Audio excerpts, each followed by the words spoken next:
a abrir nuestras Biblias y vamos a recordar por un momento, vamos a viajar 2000 años atrás. Vamos a viajar al pasado en el libro de Hechos. Todos conmigo. Libro de Hechos, vamos a viajar 2000 años atrás. Yo leeré todo. 2000 años atrás vamos a viajar.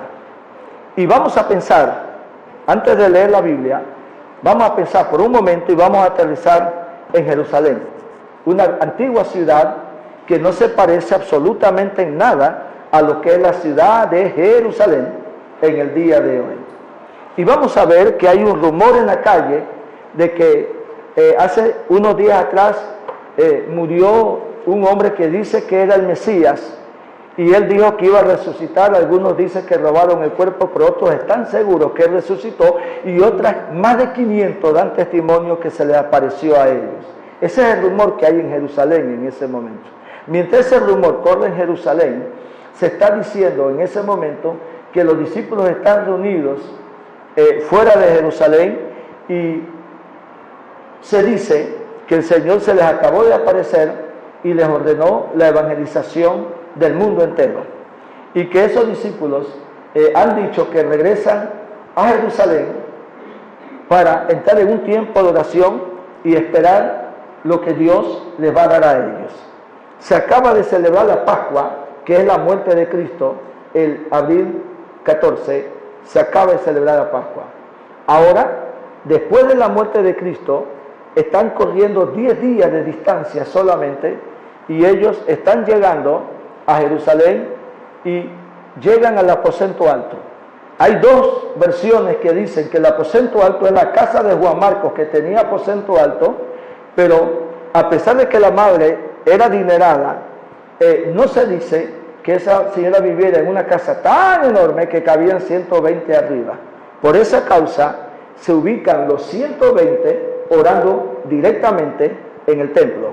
Entonces la Biblia dice que ellos subieron arriba y comenzaron a orar al Señor. El día de Pentecostés, que es el día número 10, después que el Señor les mandó a ellos a irse para allá, ellos están orando y hay un número aproximado de 120 personas. Cuando de repente ellos sienten que un viento recio llena el lugar y las ventanas se abren abruptamente, y las personas que están reunidas quedan hablando en lenguas, y ellos no entienden ni ellos saben. Quienes entendieron fueron los que no estaban orando, que estaban allá afuera, y hecho el estruendo, la gente se decía: no están hablando nuestra propia lengua, Partos, Media, Elamita, Capadocia, Frigia, Panfilia, Cirene, residentes, Egipto y ciudades más allá. Y la gente entra en asombro porque les están hablando, escuchar, y glorificar a Dios en los idiomas en que ellos han crecido, el idioma árabe, en diferentes idiomas, ellos están glorificando a Dios, porque el don de lengua es un don que exalta el nombre del Señor, y en algunas ocasiones Dios puede usarlo para hablarle proféticamente a una persona que entiende una lengua que los demás no entienden. Ese don se llama interpretación de lengua. Volvemos al punto. Entonces, cuando Pedro vio la confusión que se estaba dando, a golpe casi de 8:40 de la mañana, Pedro desciende abajo y le dice a la multitud que haga silencio. Algunos estaban muy asombrados y otros estaban burlándose, diciendo: están borrachos, por eso ellos hablan de esa manera. Entonces Pedro, levantando la mano, que era una forma, levantar la mano era una forma de decirle a los reunidos: me hacen silencio un momento, por favor. Entonces la gente, al ver que Pedro levanta la mano, hace silencio, y Pedro comienza así: damas y caballeros, no estamos borrachos, porque apenas son las 9 de la mañana y no vivimos en Chiriquí, y aquí es muy temprano beber licor. En Chiriquí no, ustedes saben que en Chiriquí amanece y anochece, pero aquí no, estamos en Jerusalén, muchachos. Entonces Pedro aclaró que las 9 de la mañana es una hora muy joven para estar bebiendo licor. Ojalá la gente pensara así, pero aquí no se piensa así. Entonces la gente prestó atención y dijeron: por lógica, es cierto. Y por lógica, No hay 120 personas orando y bebiendo guaro a la vez y con mujeres en medio. Entonces la gente hizo silencio y Pedro comenzó y dijo así. Esto es lo que profetizó el profeta Joel. ¿Dónde? 2:28. En los últimos días derramaré mi espíritu sobre toda carne, y vuestros hijos y vuestras hijas profetizarán, y vuestros jóvenes verán visiones, y de cierto derramaré mi espíritu sobre todo, y el sol se oscurecerá y la luna no dará su resplandor. Está hablando de un movimiento en los tiempos del fin, en donde la luna se oscurece, el sol se oscurece, como señales en el cielo de la venida del Señor. Quiere decir que lo que sucedió en Pentecostés fue un comienzo del gran derramamiento que se nos está dando para el tiempo al final que ya comenzó. Entonces, la gente comienza a escuchar. Luego Pedro, aprovechando que la gente estaba escuchando, Pedro entonces le recordó la muerte del Mesías profetizada por los profetas de la antigüedad y al final le dijo, ustedes lo mataron. Pero antes de decirle, ustedes lo mataron, lo que Pedro hizo fue que Pedro corrió por todas las escrituras, porque si hay algo que le llega al corazón a la persona, es cuando se le habla con este libro que está aquí. Cuando usted habla con este libro, lea, busque, entonces nadie puede ir contra lo que ya está escrito en este momento. Entonces, ¿qué fue lo que sucedió? Al final Pedro dijo, así que, 1, arrepentíos, 2, convertíos, para que vengan de la presencia del Señor tiempo de refrigerio, en griego, tiempo de un nuevo respiro, una nueva esperanza, y los pecados de ustedes se han borrado. Y esta promesa de la cual nosotros somos testigos hoy, y ha caído sobre nosotros, es para ustedes los judíos, para los hijos los hijos de ustedes judíos, para los que estén lejos judíos, y para cuantos nuestro Dios llamare gentiles, que somos nosotros que estamos aquí, porque Dios nos llamó a través del Espíritu Santo. Entonces se convierten 3,000 personas. Yo creo personalmente que la iglesia nunca pensó la cosecha que iban a tener. Y la iglesia nació siendo grande, no nació siendo pequeña. Nació siendo una mega iglesia. Abro paréntesis. Yo sé que estas grabaciones van mucho más allá de ustedes y van a correr. En una reunión que tuvimos en Costa Rica, en cierta ocasión de pastores, estaban tratando temas y uno está ahí en silencio escuchando. Pero hubo algo que me llamó la atención cuando un hermano que venía del campo dice que las mega iglesias son pecados y que todo el que esté en una mega iglesia se va a ir al infierno porque eso es pecado. Yo lo miré en silencio al hermano porque la iglesia nació siendo mega iglesia. La iglesia nació con 3,120 personas, nace la iglesia. Y luego se le agregan 5,000 más, son 8,120. La iglesia fue mega iglesia en su origen. El problema no está en la cantidad de personas, el problema está en la doctrina que se está dando a esas personas, no en la cantidad de personas. Entonces, luego de esa predicación, entramos al capítulo 2 de Hechos, conmigo todo, y vamos a ver qué tipo de doctrina se le iba a dar a esa gente. Pero antes de ver, mantengan el 2:42 con ustedes, y antes de ver qué tipo de doctrina se le iba a dar a esa gente, vamos a ver la condición espiritual de esas personas. Porque a mí nadie me diga que se convirtió al evangelio, pues era buenito, y yo no hacía nada. No. La Biblia nos describe la naturaleza humana. Y aquí hay problemas que el hombre enfrenta, no solamente literal y físicamente, sino también mentalmente.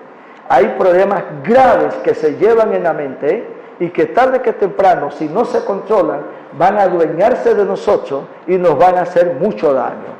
En el libro de Gálatas, en su capítulo 5 y verso 19, vamos todos al libro de Gálatas, capítulo 5 y el verso 19, y vamos a ver cuando el apóstol Pablo enumera los pecados que han dominado al mundo, que han guiado al mundo, que han sido parte del mundo, y por esa razón el mundo no puede conocer a Dios porque está dominado por estos pecados. Hablando a la iglesia de Corintios, Pablo dijo, algunos de ustedes eran así y ya no son en Cristo Jesús. Ahora, si no lo encontró, todos conmigo, por favor, no vaya a buscar lo que ya no va a encontrar. Capítulo 5 de Gálatas, verso 19, versión traducción viviente. Cuando ustedes siguen los deseos de la naturaleza pecaminosa, ¿cuál naturaleza? La nosotros, la naturaleza humana, la humana. Nosotros, dice la ciencia, que nosotros pertenecemos al mundo animal. Yo no sé qué animal fue el que inventó esa idea. Nosotros venimos de imagen y semejanza de Dios, y un animal no tiene que ver nada con la imagen y semejanza de Dios. Somos la corona de la creación, y nosotros espiritualmente somos tripartitos. Y como si fuera poco, Dios habla, nosotros hablamos. Los animales no tienen la capacidad de hablar en nuestro idioma, ellos tendrán su idioma, pero no tienen las habilidades que el ser humano tiene. De hecho, ustedes nunca se han encontrado un perro en la calle. Hey, ¿qué te pasa aquí? Tengo remordimiento porque mordí al vecino, porque ellos no tienen las cualidades que nosotros tenemos. ¿Me están entendiendo? Entonces nosotros no pertenecemos al mundo animal. O sea, cuando nosotros nos dejamos dominar por nuestra naturaleza, ¿cuáles son los resultados? El primer resultado que aparece en nosotros, según la Biblia, es inmoralidad sexual. La inmoralidad sexual, aquí, la inmoralidad sexual abarca todo lo que es la sexualidad, lo que es el lesbianismo, el homosexualismo, el adulterio, la fornicación y demás. Ahora bien, ustedes saben que la Iglesia Católica ha sido experta en santificar personas y con el tiempo les llama santos. Para darle un ejemplo a ustedes, había uno que se llamaba San Martín de Porres. Hoy les digo por qué les digo esto. San Martín de Porres siempre era acompañado por perros y se pasaba barriendo el monasterio. Cuando San Martín de Porres se murió, entonces la Iglesia Católica dijo, ese señor hay que santificarlo. Pero no se podía santificar por justicia, porque nadie es justo delante de Dios por sus propias obras, a menos que sea limpio por la sangre de Cristo, y ellos no creen en eso. Entonces, tiene que ser que San Martín de Porres barría santamente, y entonces dijeron, este es un santo. Y la escoba era santa, su forma de barrer era despacio, y como trataban los perros con cariño, tenemos un santo de los perros y de los que barren. Eso significa que en el día de mañana a la casa llega la hija de Ángel y le dice a Ángel, papi, yo voy a barrer la casa. Entonces, mientras ella empieza a barrer la casa, Ángel y su esposa se arrodillan, porque todo el que barre está santificado. ¿Me están entendiendo? Entonces, eso es lo que la Iglesia Católica enseña. Luego viene un papa y preña a una mujer y luego se acuesta con las hijas. Y estos locos agarran a ese enfermo y lo santifican. Entonces, ¿por qué lo santificaron si el hombre nunca se arrepintió? Ah, ya sé por qué lo santificaron. Porque lo más resaltante en él era su incesto. Entonces es el papa de los incestuosos. Entonces, si nosotros aplicamos la verdad como debe de ser, nosotros que tenemos un mundo de corrupción religiosa que está fuera de lo que aquí se está enseñando, mientras que la Biblia enseña que el desorden sexual es pecado, ellos santifican a los que peores han andado, que es lo que Cristo nunca en la vida enseñó. Cristo enseñó que la inmoralidad sexual es un problema que el hombre debe luchar contra él. Hablemos de un ejemplo de inmoralidad sexual para decirle a ustedes cómo fue la gente que se convirtió. El rey David era un varón de Dios y era profeta de Dios. Pero si tenía 500 mujeres, él tenía un problema de inmoralidad sexual. A mí nadie me va a decir, pastor, yo no tengo 500, yo nada más tengo 10. Hoy vamos a aplaudirlo. Escúcheme, es un problema de inmoralidad sexual.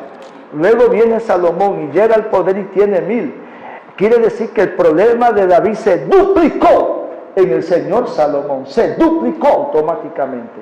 Porque hay problemas en la vida del ser humano que si no se enfrentan y no se derrotan, se lo dejamos como un lindo paquete de herencia a los que vienen atrás de nosotros.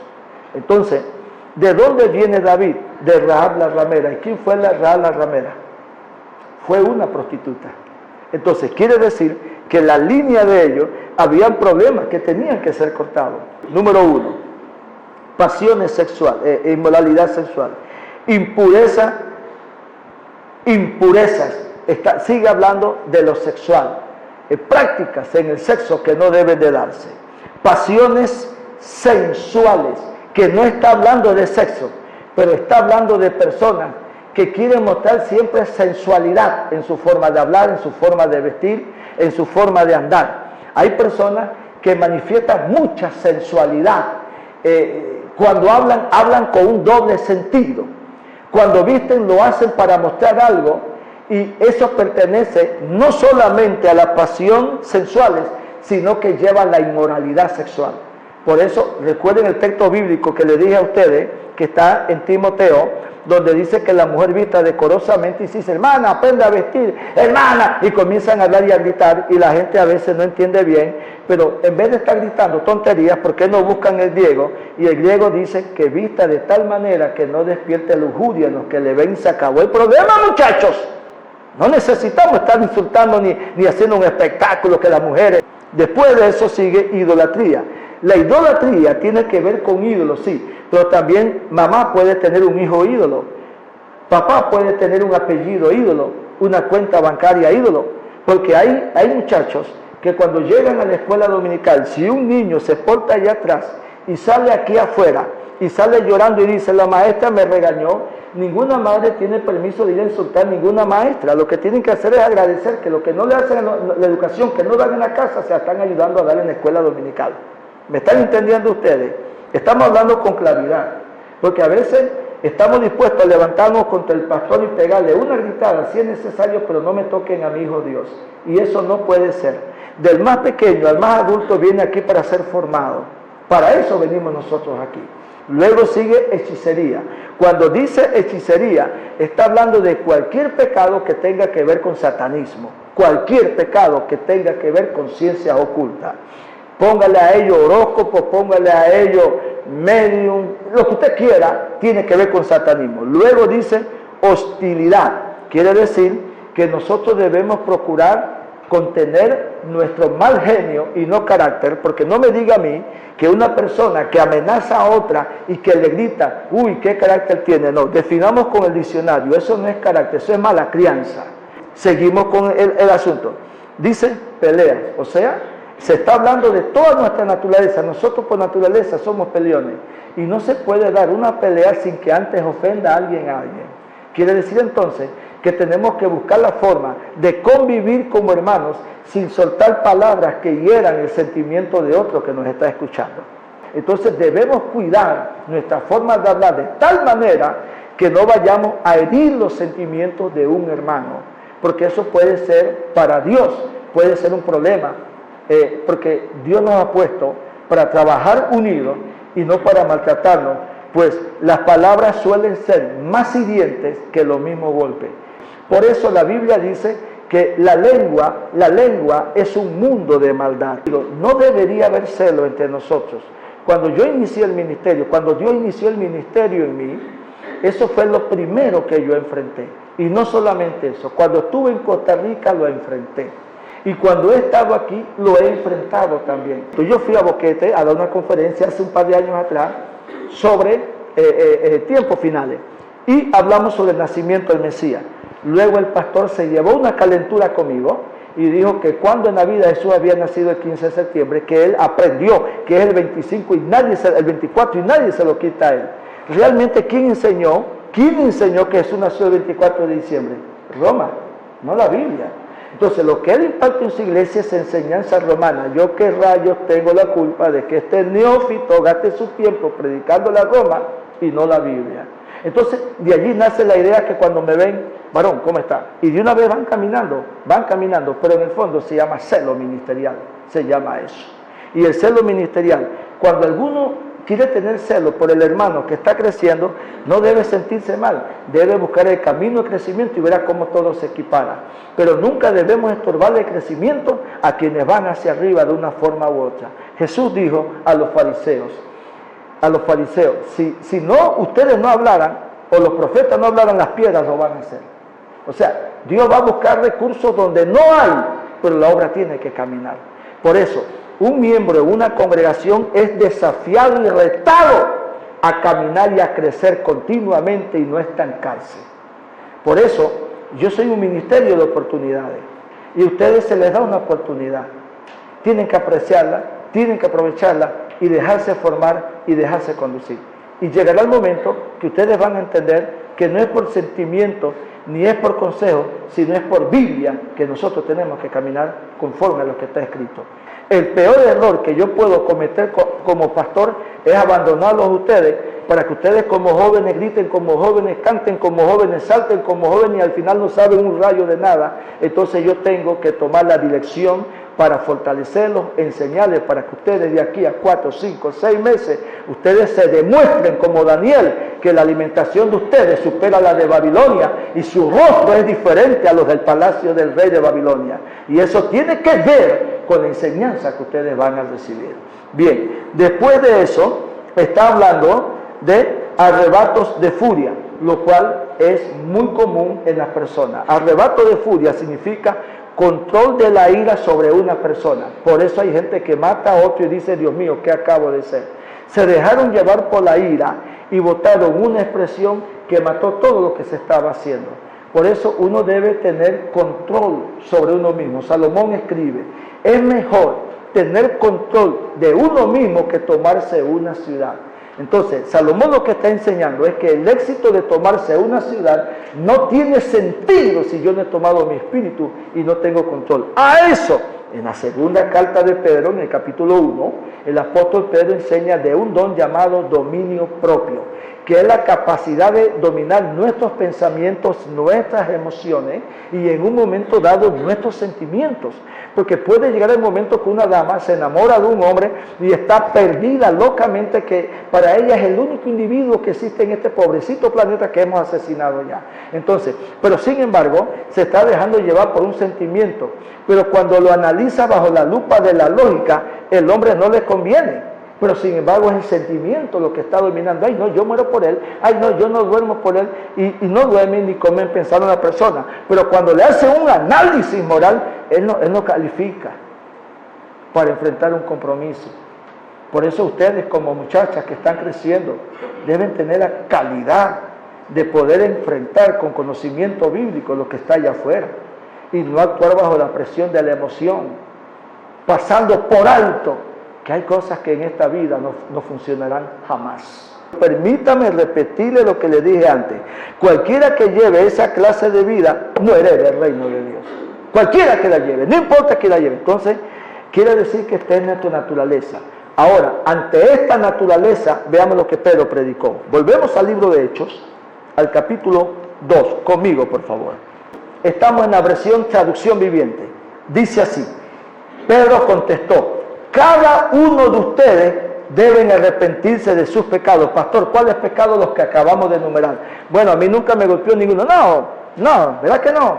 Esos pecados nos han golpeado a todos nosotros, hermano. Esto no es cuestión de, eso no, es que eso va con todo. Por eso esto no es indirecta. Este es un mensaje a nuestra conciencia, que está hablando a nuestra naturaleza en esta mañana. Y dice Pedro, así que cada uno de ustedes debe arrepentirse de sus pecados y volver a Dios, porque no se puede regresar a Dios si no hay un verdadero arrepentimiento, y ser bautizado luego en el nombre de Jesucristo para perdón de pecados. Entonces recibirán el regalo de Dios, que es el Espíritu Santo. Esta promesa es para ustedes, sus hijos, para los que están lejos, es decir, para todos los que han sido llamados por el Señor Dios nuestro. No hay nada en este lugar que esté por encima de este libro. Por eso que cuando ustedes van a leer la lectura bíblica, antes de empezar, así ustedes lean Génesis, Mateo, Marcos, Lucas y Juan, por honra al Señor y por respeto a Dios, nunca usen el altar para leer 2 versículos. Úsenlo para leerse por lo mínimo un capítulo. Así es como se debe actuar, dándole prioridad a la Biblia. Y esto no es cuestión de opinión, es cuestión de que la Biblia ocupa el primer lugar en este lugar. Pero siguió predicando por largo rato y les rogaba con insistencia a todos los oyentes: sálvense de esta perversa generación. Los que creyeron a Pedro, lo que Pedro dijo, fueron bautizados, sumados a la iglesia en ese día como 3,000 personas. Ahora miren lo que los apóstoles hicieron. Conmigo todo. Verso 42.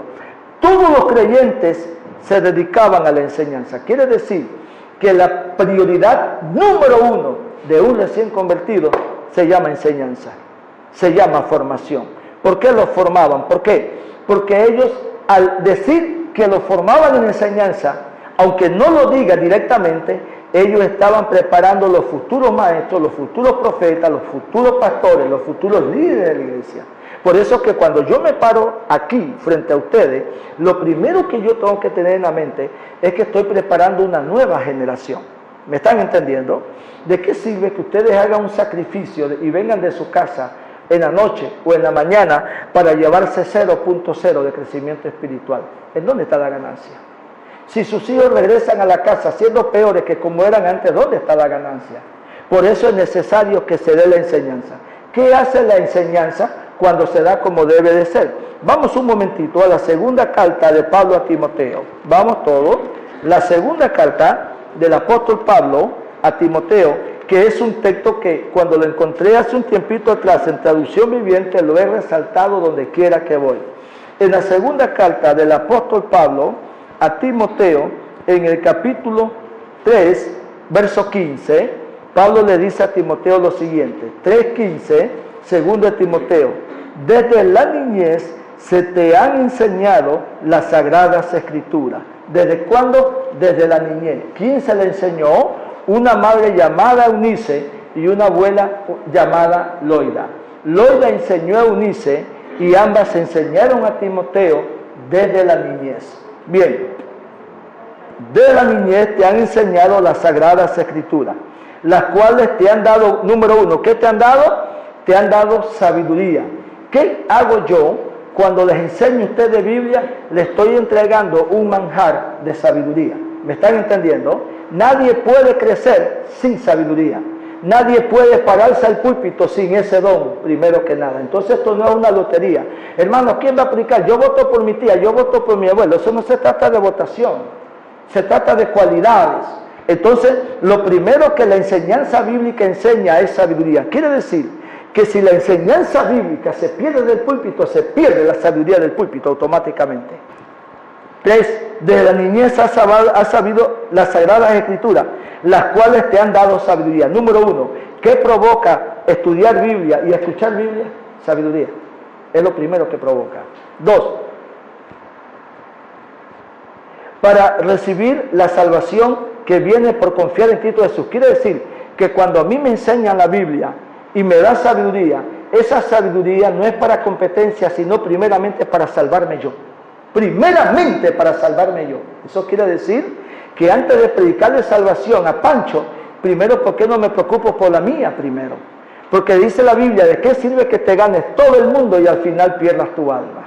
Entonces, la primera sabiduría que da la Biblia tiene que ver con mi vida espiritual, con mi vida moral, que es lo que estamos enseñando desde Gálatas. Sigo leyendo. Toda la Escritura es soplada por el Espíritu Santo de Dios. Es útil para enseñarnos lo que es verdad. Aquí está el motivo por el cual los predicadores llegan al púlpito. Para predicar, ¿qué cosa? Lo que es verdad. Entonces, ¿qué necesita la iglesia? Oír verdades.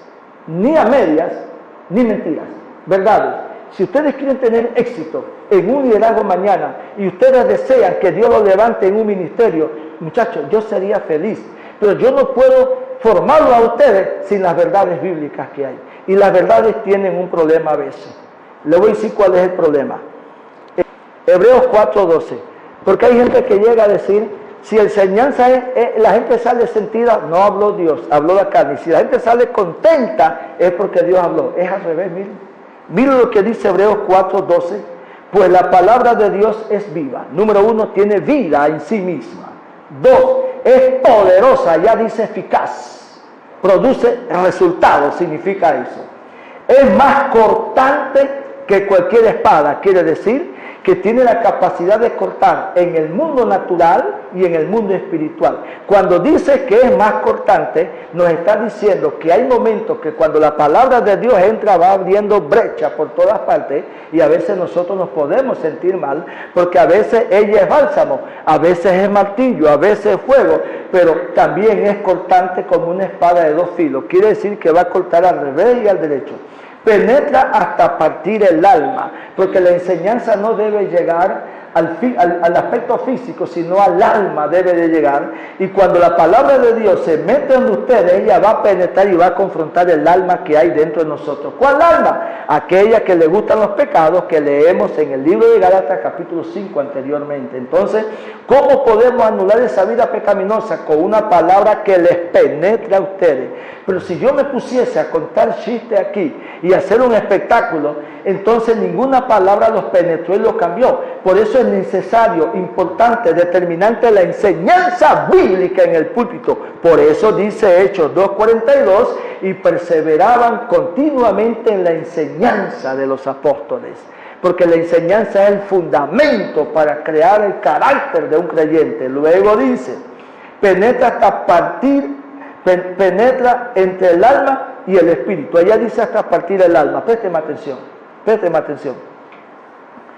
Allá dice en 60, penetra hasta partir el alma. Pero ¿sabían ustedes que aquí dice penetra entre el alma y el espíritu? Pero si mal no recuerdo, de las versiones que he leído, creo que es la Dios habla hoy, que dice así, que cuando la palabra de Dios se enseña, ella se para entre la frontera del alma y del espíritu, y a los dos le imparte conocimiento. Es extraordinario, donde el ser humano no llega, la palabra sí tiene capacidad para llegar.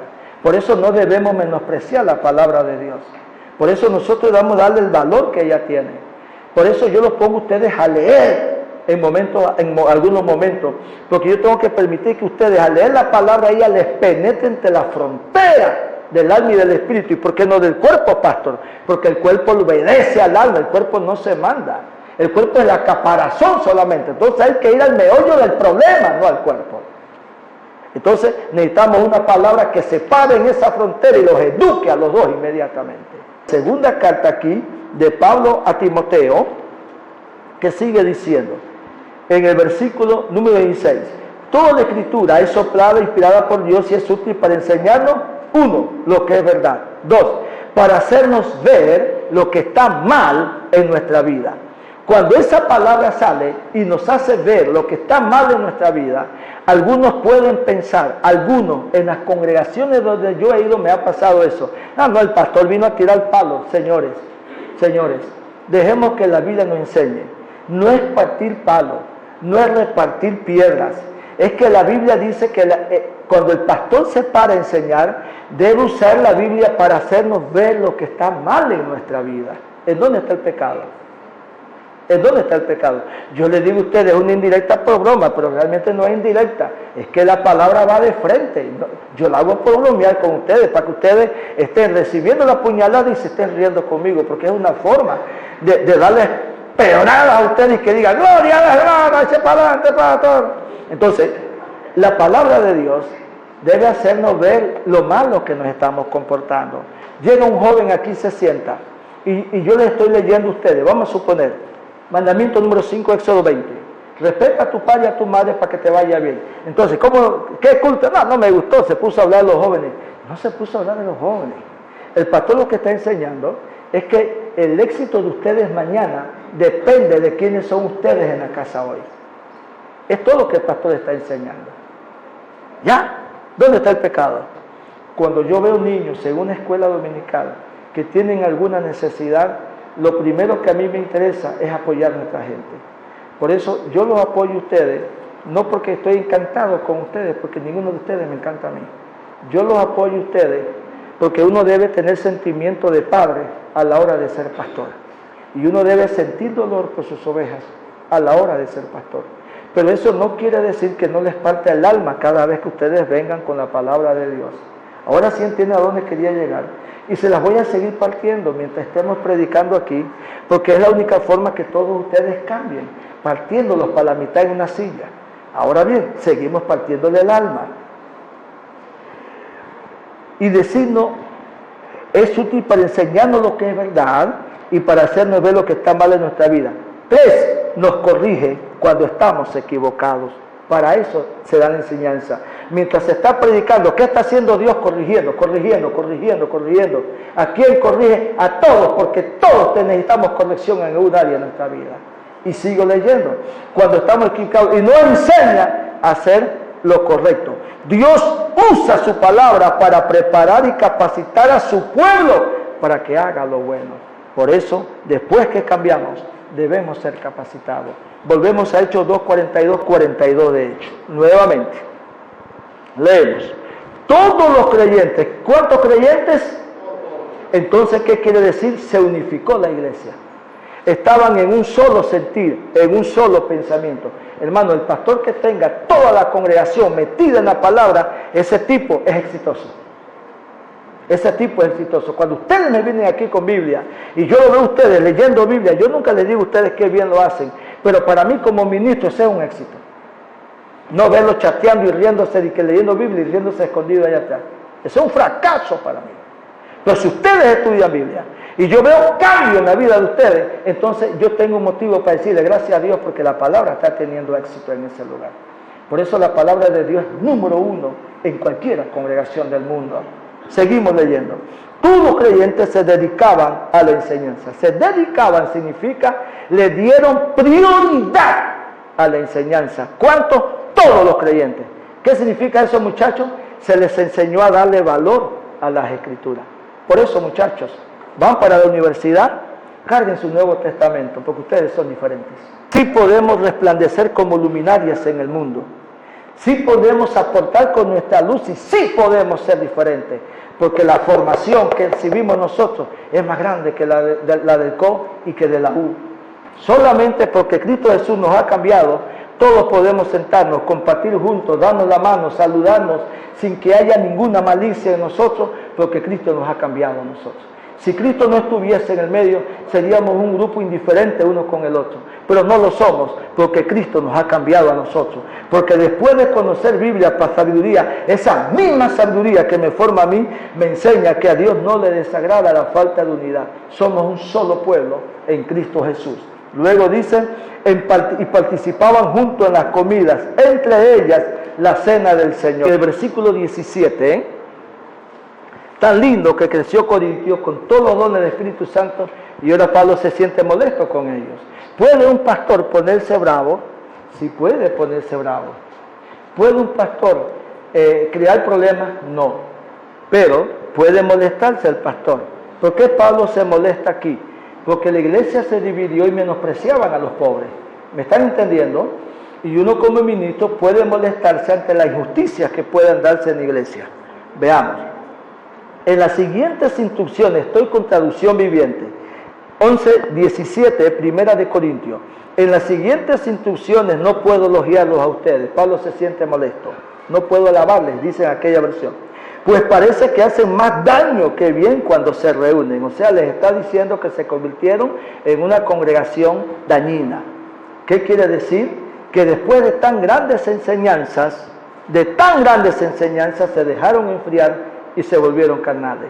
Y es el peligro que todos los que estamos aquí, nosotros corremos diariamente. Que nosotros nos mantengamos dentro de la palabra de Dios y que no nos mantengamos carnales. Pastor, ¿qué es un carnal? Cuando un hermano le falta el respeto a otro, estamos hablando de un carnal. Cuando un hermano ofende a otro, usted tiene un carnal frente a usted. Cuando un hermano dice vulgaridades, usted tiene un carnal frente a usted.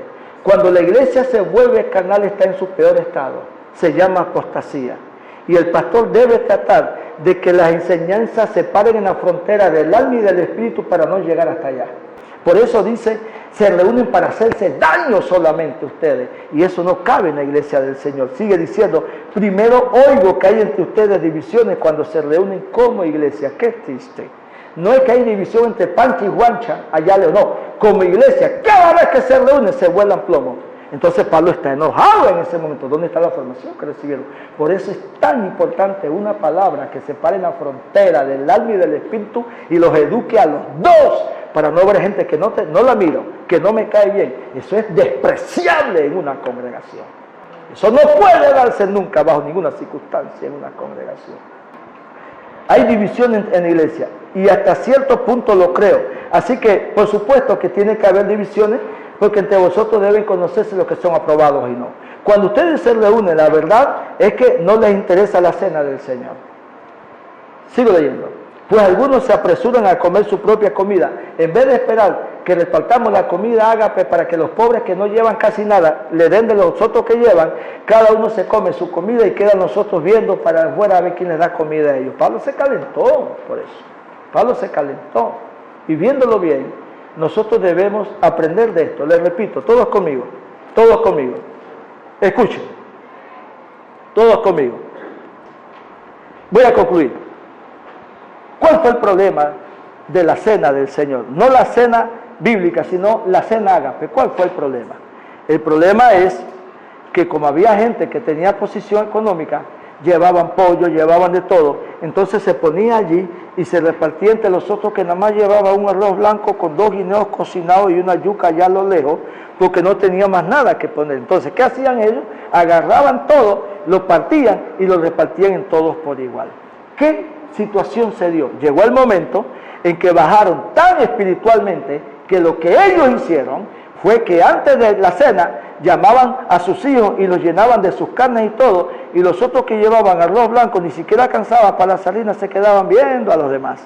Entonces Pablo se les enoja inmediatamente, porque esa no fue la razón de la cena del Señor.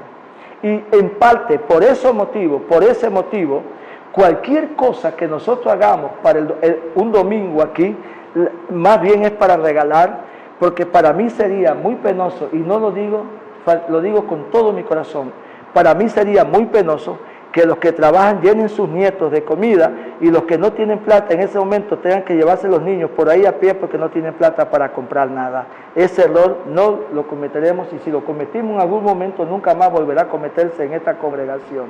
Si no hay para uno, no hay para nadie. Por eso, si vamos a compartir un fresco, si quieren bébanselo todo, que un fresco no está pegado al cielo. Allá está el termo, le metemos hielo, le metemos limón, le metemos pan y bébanse todo eso. Pero yo prefiero que beban todo y no que lo haga un par solamente. ¿Me están entendiendo? Aquí tenemos un problema bíblico que enfureció al apóstol Pablo. Y es lo que nosotros tenemos que evitar. Porque no todo el tiempo tú tienes plata en el bolsillo. No todo el tiempo ustedes tienen plata en el bolsillo. Entonces, para evitar que el diablo gane ventaja, mejor llénense y beben, y si se les acaba ya está el tubo de agua para que le peguen a la manguera y se vayan llenos para su casa. ¿Me están entendiendo? Bien, entonces Pablo dice, yo a ustedes no les alabo, porque tanta sabiduría la corrompieron. ¿Cómo es posible que el que tiene no puede tener compasión de un niño que no ha comido y que no tiene que comer?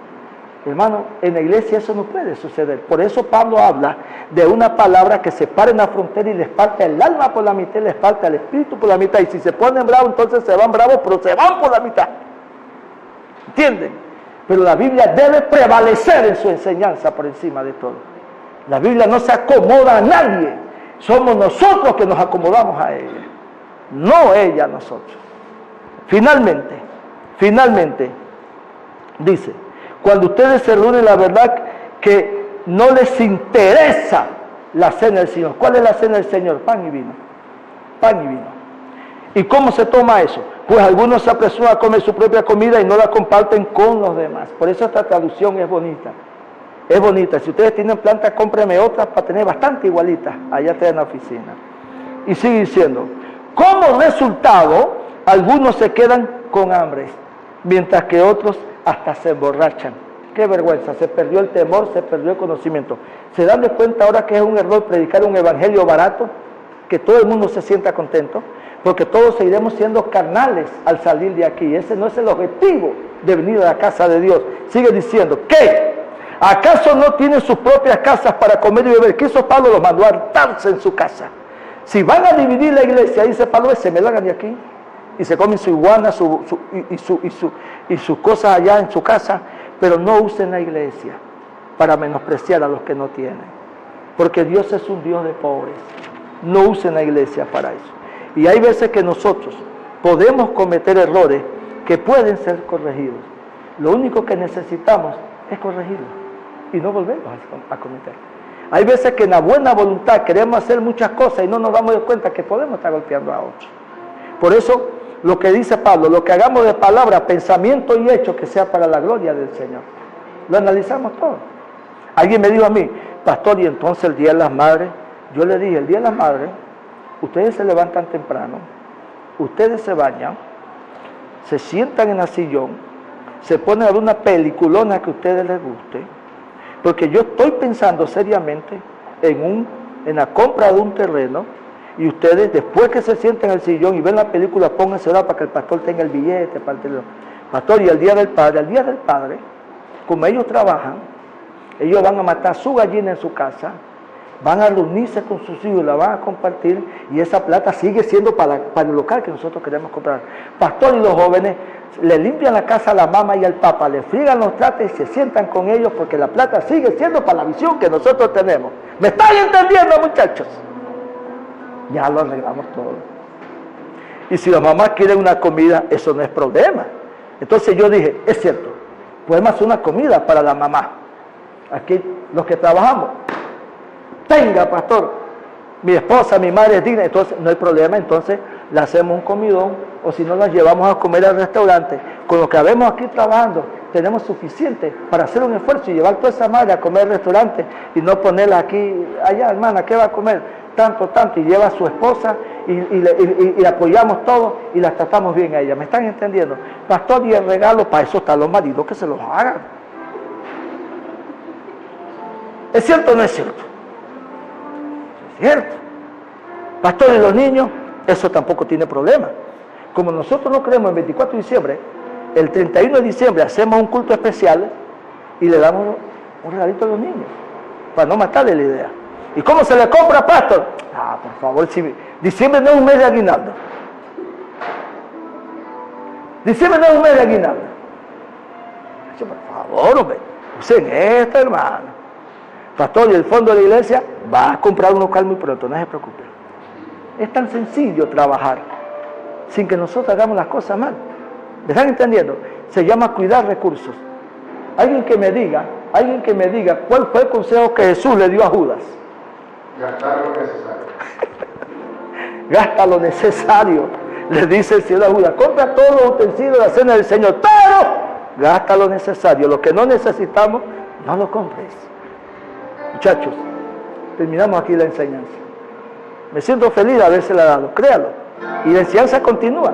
Pero llévense este versículo para ustedes, para su casa. Todos llévenselo.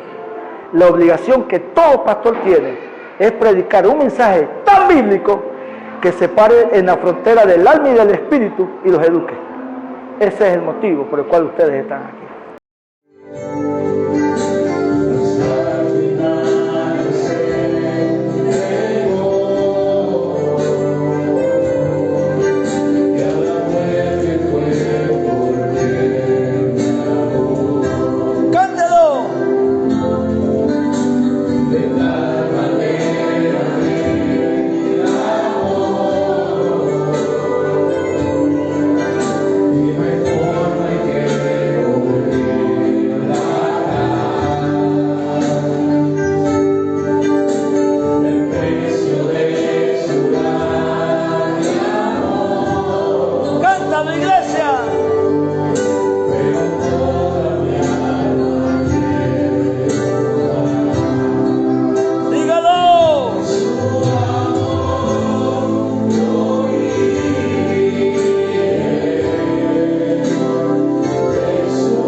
Padre, en esta mañana te damos gracias en el nombre de Jesús. Hemos soltado la palabra, mi Dios. El resto lo hace usted. Yo cumplo con dar la palabra a ellos. El cambio lo hace usted a través de la palabra. Pablo sembró y Apolo regó, pero el crecimiento lo da el Señor. Padre, que esta palabra crezca en el corazón de cada uno de ellos bajo tu voluntad. En toda madurez, en todo crecimiento espiritual, en todas las áreas de nuestra vida. La palabra queda parada en la frontera del alma y del espíritu para ministrar a ambos conforme a tu voluntad. Te doy gracias en esta noche, en esta mañana, Dios eterno, en el nombre de Cristo Jesús, nuestro Señor y Salvador. Te damos gracias, Rey de los siglos. Gracias, Padre Santo. Bendice a tu pueblo con grande bendición, Señor. Bendíceles en sus hogares, en sus anhelos, en sus sueños. A los jóvenes que están aquí, de los cuales tú eres Señor, ábreles el entendimiento. Dale sabiduría por medio de tu palabra, Dios. Conforta sus corazones, Señor, y levanta en cada uno de ellos, como dice Jeremías, un arma de guerra, como el profeta escribe, así ha dicho Jehová el Señor, arma de guerra me son ustedes en mis manos. Bendito sea tu nombre. Dígalo, iglesia. Dígalo, iglesia.